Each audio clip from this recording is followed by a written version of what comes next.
जय श्री राधे कृष्ण। आप सभी का आपके अपने YouTube channel BK Mishra present में बहुत बहुत स्वागत है। प्रत्येक माह के कृष्ण पक्ष और शुक्ल पक्ष की त्रयोदशी तिथि के दिन जब भी प्रदोष काल का समय प्राप्त होता है, उस दिन प्रदोष व्रत को धारण किया जाता है। प्रदोष का व्रत भगवान शिव जी को अति प्रिय होता है और जिस दिन भी प्रदोष का व्रत पड़ता है उस दिन के नाम से इसे जाना जाता है और उस दिन के प्रदोष व्रत का अपना विशेष महत्व माना गया है। जो भी भक्त सच्ची श्रद्धा के साथ नियम और निष्ठा के साथ प्रदोष का व्रत करते हैं, इस दिन भगवान शिव जी का पूजन करते हैं। इस व्रत के प्रभाव से 100 गायों को दान करने के बराबर पुण्य फलों की प्राप्ति होती है। प्रदोष का व्रत अगर रविवार के दिन पड़ता है तो इसे धारण करने से आयु तथा आरोग्यता की प्राप्ति होती है। सोमवार के दिन अगर प्रदोष व्रत पड़े तो उस दिन के व्रत को धारण करने से अभीष्ट सिद्धि की प्राप्ति होती है। मंगलवार के दिन प्रदोष व्रत हो तो उस दिन के व्रत को करने से रोगों से मुक्ति और स्वास्थ्य लाभ की प्राप्ति होती है।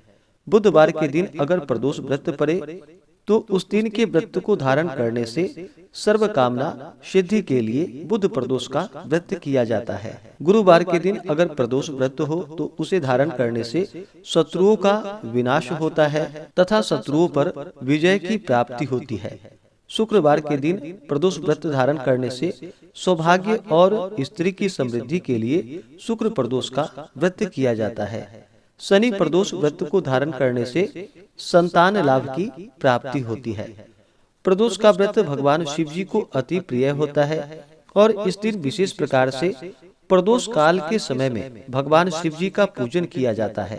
प्रदोष काल का समय सूर्यास्त से 1 घंटे पहले और 1 घंटे बाद तक के बीच का जो समय होता है, इसी दौरान भगवान शिव जी का जो कि विशेष प्रकार से पूजन करना चाहिए। इस बार पौष मास कृष्ण पक्ष वर्ष 2024 त्रयोदशी तिथि प्रारंभ समय 8 जनवरी 2024 दिन सोमवार रात्रि 12:01 और त्रयोदशी तिथि की जो समाप्ति है वह 9 जनवरी 2024 दिन मंगलवार रात्रि 10:26 पे त्रयोदशी तिथि की समाप्ति है।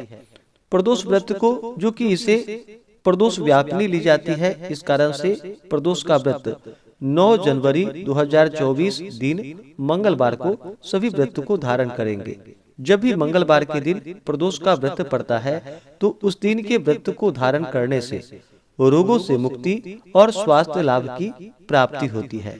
9 जनवरी दिन मंगलवार को सूर्योदय का जो समय है वह समय सुबह 6:45 और सूर्यास्त शाम 5:24। तो हमें प्रदोष काल पूजन के लिए जो समय प्राप्त हो रहा है 9 जनवरी को, वह समय शाम 4:24 से शाम 6:24 तक विशेष प्रकार से भगवान शिव जी का प्रदोष काल के समय में पूजन करे तो बड़ा ही पुण्य फलदायी होगा। राहु काल का जो समय होगा 9 जनवरी को, वह समय दोपहर 2:44 से शाम 4:04 तक होगा। 9 जनवरी को योग वृद्धि योग रात्रि 12:10 तक होगा। उसके बाद ध्रुव योग नक्षत्र जो कि ज्येष्ठा नक्षत्र रात्रि 9:11 तक होगा। उसके बाद मूल नक्षत्र ब्रह्म मुहूर्त का जो समय होगा वह समय सुबह 5:27 से सुबह 6:21 तक। तो जो भी प्रदोष का व्रत धारण करने वाले हैं सभी 9 जनवरी 2024 दिन मंगलवार को प्रदोष व्रत को धारण करेंगे।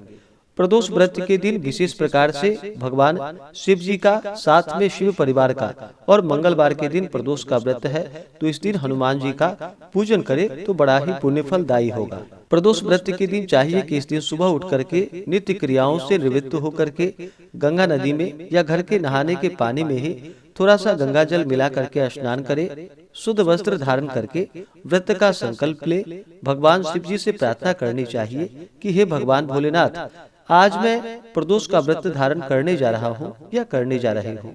इस प्रकार से भगवान से प्रार्थना करें कि यह व्रत मेरा निर्विघ्न पूरा हो, हमें पुण्य फलों की प्राप्ति हो। आपके मन में जो भी इच्छा हो, जो भी कामना हो, वह भगवान शिव जी से कहें और इस दिन जो कि दिन रात्रि उपवास रहते हुए व्रत को धारण करे, जो उपवास नहीं रह पाते हैं, जिनका स्वास्थ्य सही ना हो, तो आप एक समय फलाहार ग्रहण करके व्रत को धारण करें। इस दिन जो कि अन्न ग्रहण नहीं करनी चाहिए, इस बात का ध्यान रखें। और इस दिन भगवान शिव जी का जो कि सुबह के वक्त और विशेष प्रकार से शाम के समय में, प्रदोष काल के समय में भगवान शिव जी का पूरे विधि विधान के साथ पूजन करना चाहिए। जब भी भगवान भोलेनाथ का पूजन करते हैं तो साथ में शिव परिवार का भी पूजन करना चाहिए। तो सबसे पहले भगवान गणेश जी का पूजन कर ले, क्योंकि किसी भी कार्यों में सबसे पहले भगवान गणेश जी का पूजन किया जाता है। तो पहले भगवान गणेश जी का पूजन करें, उसके बाद फिर नंदी, श्रृंगी, भृंगी, कीर्तमुख, कुबेर, कार्तिकेय आदि का पूजन करे, हनुमान जी का पूजन करे और फिर भगवान भोलेनाथ और माता पार्वती का पूजन करे। इस दिन भगवान शिव जी का जल से अभिषेक करे, पंचामृत से अभिषेक करे, शुद्ध गंगा जल से अभिषेक करे, भगवान भोलेनाथ को सफेद वस्त्र चढ़ाए, यज्ञोपवीत अर्पित करे, फिर अक्षत, चंदन, पुष्पों की माला अर्पित करे, बिलपत्र, भांग, धतूरा, शमी पत्र चढ़ाए, तुलसी की मंजरी चढ़ाए, फिर धूप और दीप दिखाए, अनेक प्रकार का नैवेद्य अपने श्रद्धा भक्ति भाव के साथ भगवान को अर्पित करे। नैवेद्य में आप चाहे तो ऋतुफल भगवान को अर्पित करें। इस मौसम में जो भी ऋतुफल मिल पाए या दूध से बने हुए वस्तुओं का भगवान शिव जी को भोग लगाए। उसके बाद फिर जल से आचमनी करवाएं, द्रव्य दक्षिणा चढ़ाएं, मुख शुद्धि के लिए पान पत्र, सुपारी, लौंग, इलायची के साथ में अर्पित करें। इसी प्रकार से माता पार्वती का जल से अभिषेक करें, पंचामृत से अभिषेक करें, शुद्ध गंगा जल से अभिषेक करें, माता को लाल वस्त्र चढ़ाएं, श्रृंगार की वस्तुएं अर्पित करें, फिर अक्षत, चंदन, पुष्पों की माला अर्पित करें। स्त्रियां माता पार्वती को सिंदूर चढ़ाएं और पुरुष माता पार्वती को जो कि रोली अर्पित करें। फिर धूप और दीप दिखाएं, अनेक प्रकार का नैवेद्य आदि माता को अर्पित करें, जल से आचमनी करवाएं, द्रव्य दक्षिणा चढ़ाएं, मुख शुद्धि के लिए पान पत्र, सुपारी, लौंग, इलायची के साथ में अर्पित करें। इसके बाद फिर प्रदोष व्रत का कथा श्रवण करना चाहिए। प्रदोष व्रत के दिन शिव चालीसा आदि का पाठ करना चाहिए या श्रवण करना चाहिए, या भगवान शिव जी के स्तोत्रों का पाठ या श्रवण करना चाहिए। इससे भगवान भोलेनाथ अति प्रसन्न होते हैं। और फिर अंत में भगवान की आरती करनी चाहिए।